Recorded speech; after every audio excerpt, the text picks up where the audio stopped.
Leslie, we talked very often before we got news of the Phase 1 deal about the logic of doing a Phase 1 deal as we run into 2020.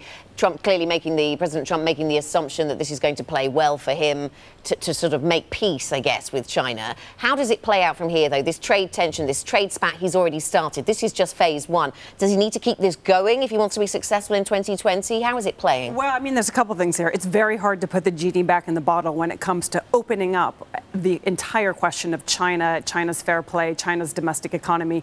The Democrats have seized on this. Donald Trump is going for a Band-Aid measure, a plaster measure, as they would say in the UK. It's temporary fix, important for markets, important in the run-up to the elections.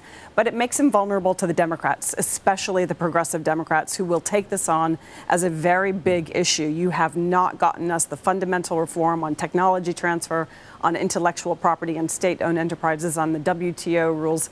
That is really important for reforming the global trade system, and that plays to a very important part of the American market. So this is going to be on the front burner for Is there actually more bipartisan support for the things that could come up in Phase 2 and Phase 3 in the United States than there was for the tariff battle, which is what Phase 1 has really been all about? But, you know, tackling intellectual property and support of state-owned enterprises, that kind of thing. There does seem to be quite a lot of support on both sides of the aisle for taking on China on that front. There is support, and I think you're right. There's been at the superficial level, there's been bipartisan support. But what we're seeing behind the scenes is that business is now putting more pressure on the White House, on President, saying that this is hurting us and asking for a different strategy.